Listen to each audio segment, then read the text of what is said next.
You realize, historically, there have been very few Mandalorians who ever became a Jedi. Welcome back, everyone. It's Charlie. This will be my full Ahsoka Episode 3 video. There are a whole bunch of Easter eggs and references, so we'll break it all down. If you're brand new to the channel, be sure to subscribe to get all the episodes. We're also doing the giveaway for those Star Wars Echo Dots. All you have to do to enter is be a subscriber and post all your predictions and theories in the comments below. Careful for spoilers from the episode if you haven't seen it yet. We'll just start at the beginning and work our way through shot by shot, talking about Easter eggs and WTF moments, starting with the episode title, Time to Fly, which is reference to a couple different things, to their dogfight against the Darksiders in general, them taking off on their mission to stop them from bringing Thrawn back with the super hyperdrive. This is also meant to be a big reference to the Purrgils, the space whales, and the reason why they were at that planet Cetos, why the Purrgils were in the atmosphere through all those clouds. This is a reference back to the Star Wars Rebels episode where they kind of explain how the Purrgils actually survive. Part of the idea is that they can navigate hyperspace naturally, but in order for that part of their body to function, for them to live that way, they have to consume special hyperdrive gases that get refined by normal people and put in regular ships. So the idea is that the Cetos planet is meant to be kind of like a refueling station in a cosmic sense on the path that the Purrgils take to this other galaxy. It's like the last stop on the way to the other galaxy before they jump off on their trip, before it's time for the Purrgils to fly, so to speak. That's why this special ancient Rakatan Empire waypoint here with the map is the last destination before the big trip to that other galaxy, like why they're specifically building the hyperdrive ring here. The whole idea is that this is like the last stop on the way to the other galaxy. A lot of people also asking about this new intro here. They swapped it a little bit for the Ahsoka series with all the different heads and the helmets of the different droids. So the new ones are the Clone Trooper helmet, because so much of this is referencing back to the Clone Wars and the Star Wars Rebels episodes. HK droid heads because of the HK droids. Marrok's Inquisitor helmet, Chopper himself, and Hu Yang's head. All the other heads are the familiar ones that you saw at the beginning of the Mandalorian episodes, the other Star Wars episodes. Notice during the opening scene, too, that the music starts with that same Japanese samurai film-inspired type of music. The whole idea is that the Ahsoka series is meant to be more inspired by samurai films like George Lucas was inspired by during the original Star Wars trilogy. That's why a lot of the designs, the way that Ahsoka has her ship here, like even her training room here, and Hu Yang is talking about using traditional Jedi fighting forms, sound very samurai, very martial arts inspired. The actual opening scene is of Sabine Wren being trained in the traditional Jedi fighting forms with a bunch of lightsabers that Hu Yang is using. Now, they're holographic lightsabers, these are like training lightsabers, but if you look on the wall here, Ahsoka has what looks like at least 9 different lightsabers, so you can let me know who you think these belong to. One of them might be Kanan's lightsaber, but Ezra Bridger's lightsaber actually belongs to Sabine right now. She has that. My guess is Ahsoka just slowly picked up lightsaber hilts along the way, and she's just using them here. The other funny moment here, too, is that Hu Yang using 4 different lightsabers is a bit of a callback to General Grievous during Revenge of the Sith, because a lot of this is referencing the events of the prequels with Anakin Skywalker and Order 66. Hello there. General Kenobi. When he starts using these traditional terms, Kisei, Kire, Guye, Yate, they're all part of traditional Jedi fighting forms that would have been used when teaching Padawans back as far as the Old Republic, because Hu Yang is an Old Republic droid. They keep making jokes about that during the episodes, about his programming, the traditional Jedi programming that was given to him. So everything that he says, like his protocols, are all based on things that are many, many thousands of years old. Generally, the entire room is meant to look very similar to the room that they saw inside the Lothal Jedi Temple when Kanan learned that the Grand Inquisitor actually used to be one of the Jedi Temple Guardians. The setup here, too, is meant to look like a traditional martial arts fighting dojo.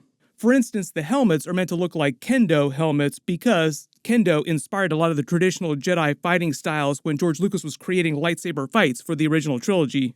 When she starts referencing Zatoichi, that's actually a real-life reference to Zatoichi the Blind Swordsman. He was a fictional character, a blind master swordsman during the Edo period. There have been tons of novels, tons of movies based on the character. They're all great. I would recommend checking out some of them if you haven't before. But the funny thing is that Dave Filoni is also saying that in the Star Wars universe, Zatoichi was a canonical Jedi at some point in the history who developed these fighting styles that Ahsoka is using to train Sabine.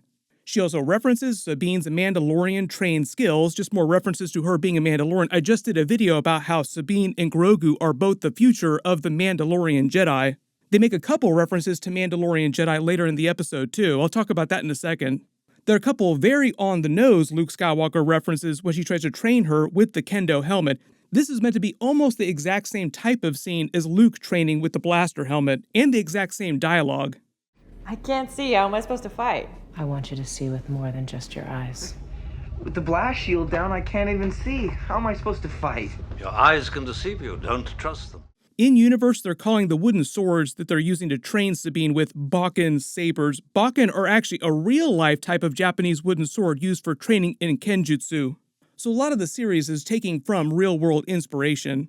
When Ahsoka starts talking about how anger and frustration gives you more power in battle, she's talking about the dark side of the Force unbalancing you being a side effect. There's also a reference to how Obi-Wan was ultimately able to defeat Anakin Skywalker on Mustafar, even though Anakin Skywalker was vastly more powerful than Obi-Wan.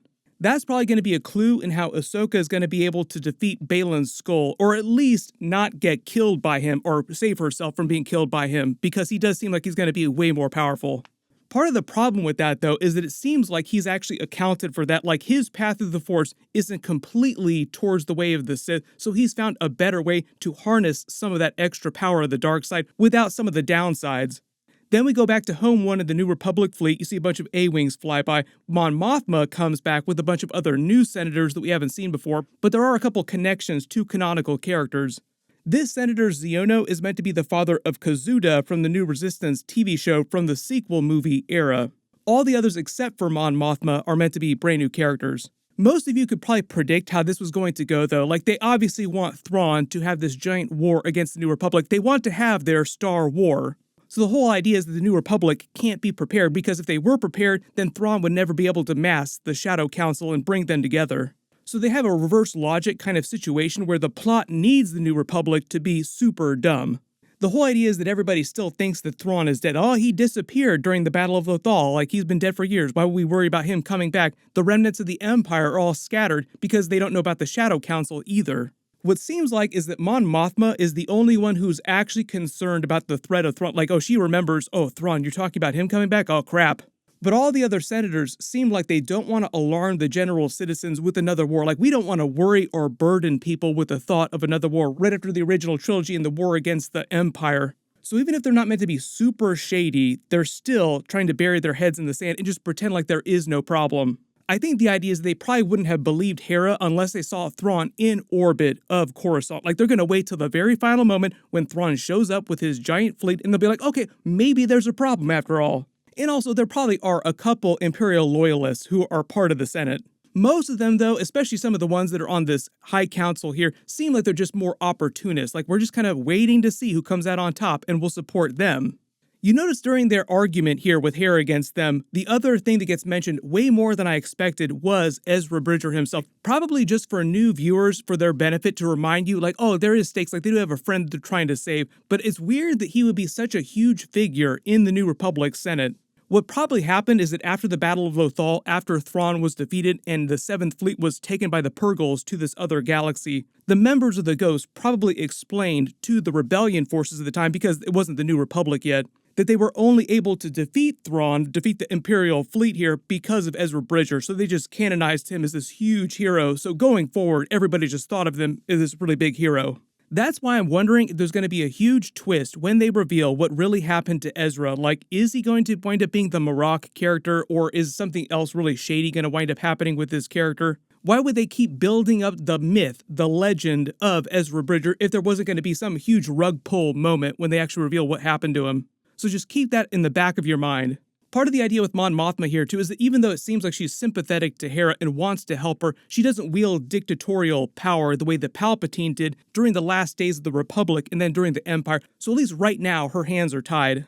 Mon Mothma also references Jason Syndulla. A lot of people wondering if he was going to be on the series. They finally confirm when they show him during the actual series. He was in the trailers, but we only saw the back of his head, so it wasn't really clear how they were going to be using the character. Notice that Jason seems a little bit older than he did during that Rebels ending scene, and we see Chopper here with them. They have some more jokes about him just revealing all the secrets, which I think is a bit of a joke about R2-D2 being this droid that has all the knowledge, all the secrets from the prequels, but never really tells anybody about it during the original trilogy. Like, part of the joke of Star Wars is that R2-D2 remembered everything from the prequels when C-3PO had his mind wiped. He would even have remembered Grogu when he saw him again during The Mandalorian Season 2. Like, oh man, it's that little baby Yoda that we saw a long time ago. back when he was Anakin's droid at the Jedi Temple before Order 66. They also have a scene answering a lot of people's questions about Jacen's future too. Will he be trained by Ahsoka in the Force? Because he says to Hera, I want to become a Jedi too, just like Sabine. I want to be a Jedi. Yeah, I know you do, Jason. The thing is, he's actually about the right age to become a Padawan, almost a little too old to become a Padawan. Remember, Anakin was almost too old to join the Jedi Temple when he joined. Normally, children are selected when they're about 4 years old. Jason, obviously, much older than that. For the most part, he looks just like he did during the animated series. He's got the same green hair. The reason why he doesn't have head tails is because he's half human and half Twi'lek. There was even a brief moment where Hera pauses when they're referencing Kanan and becoming a Jedi, like she's trying to remember him. It sounds like they played a little bit of his theme during then too. Maybe if we're lucky, we'll get a flashback scene with Kanan or some kind of Kanan Force Ghost scene. Freddie Prinze Jr. keeps saying that he didn't do any kind of live-action cameo scenes or anything like that, but he could just be doing that actor thing where you lie. People lie about that kind of stuff all the time. I heard about it, and I did see it, and it's a Photoshop. They go back to Ahsoka's ship. It looks like they're drinking tea, not blue milk. Anytime anybody's drinking anything in Star Wars, you always try to check if they're drinking more blue milk. They confirm that Sabine is Force sensitive, like they have a conversation about that, like, oh, she has a low aptitude, the Jedi Temple wouldn't take her, but they're just trying to confirm that she is basically Force sensitive, just that her aptitude for learning things and connecting with the Force isn't as great as someone like Anakin or more powerful Jedi. Her using the Force to yoink the coffee, talking about starting small, is also a wink at Grogu on The Mandalorian, using the Force all the time to steal more food. Huyang's argument with Ahsoka about traditional Jedi teachings, what the Jedi Order would have wanted for Sabine, I know they wouldn't have taken her, her aptitude isn't high enough with the Force, is more about Ahsoka trying to turn away from the traditional Jedi rules. Like, she didn't believe in a lot of the Jedi Council's rules, which is one of the reasons why she left the Order back in the day. So that's why Huyang says, oh, well, you also came from a line of non-traditional Jedi. It makes sense that Sabine would also become another non-traditional type of Jedi. The line that Huyang is talking about is her coming from Anakin Skywalker, who was a non-traditional Jedi, and from Qui-Gon Jinn, who also disagreed with the Council all the time. When they reference previous Mandalorians who became Jedi, like there were very few of them, really there was just the one, and it was Tar Vizsla about 1,000 years ago who created the Darksaber, then went back to the Mandalorian people to lead his culture. Grogu and Sabine would be like the next actual Jedi who could call themselves Mandalorian Jedi. I literally just did a video about this, how about they're basically the future of Mandalorian Jedi and the future of the Jedi Order. The whole thing, though, is Ahsoka says she doesn't need Sabine to become a Jedi. She's talking more about the technical terminology that the Jedi had for different stages of development and training, like Jedi Padawan, Jedi Knight, Jedi Master. She just wants to train Sabine to deepen her connection to the Force, and she can call herself whatever she wants to call herself. When Hera calls in and says that she can't give them any aid right now, they're on their own, that's probably just temporary, but it's also because Hera is still bound by military law because she's still a regular member of the military. She's a general. There'll probably be some moment later on where Hera will find some way to lend them some aid, and then they'll actually learn about Thrawn coming back for real. It'll become a huge threat, and it'll be much easier for her to get official resources. Then they have their big dogfight in space with Shin, Hati, Marrok, and it seems like the rest are being piloted by other random mercenaries. They all look like they're brand new characters. The ships that they're flying, though, seem like prequel-era designs, and Shin Hati is wearing a communications device just like Anakin Skywalker and Obi-Wan did during Revenge of the Sith. So these are all like super old technology. This fight is more about Sabine and Ahsoka learning to work together to operate her ship systems, but Morgan Elsbeth's golden droids here, when they start attacking, also brand new creations for the show. The other important thing during all these fights that they have with them is that we finally hear Marrok, the Inquisitor, speak, and he has a vocoder just like Darth Vader modulating his real voice, but it does sound a little bit like Sam Witwer, and he was in the credits again under additional voices. Marrok, form up on my wing and wait for my signal. As you wish. Really hoping Ahsoka busts his mask off during episode 4 when they have a rematch and we find out who he really is, but the voice did definitely sound male. There was the cool moment of Ahsoka getting in the spacesuit. I think it's the first time we've seen Ahsoka wear an actual spacesuit, taking one of the ships down the old-fashioned way outside. The other interesting thing here, too, is that it doesn't sound like the Dark Jedi really get along with Morgan Elsbeth, even though Morgan Elsbeth is one that's paying them all this money. Like, Shin Hati sounded like she was making fun of her for not killing Ahsoka and Sabine. Like, ha ha, I'll take care of it now. That's usually the way it is amongst evil team-ups, is usually they're all not best friends. Like, they're just together because they're either being paid well or because they want some goal, some great power.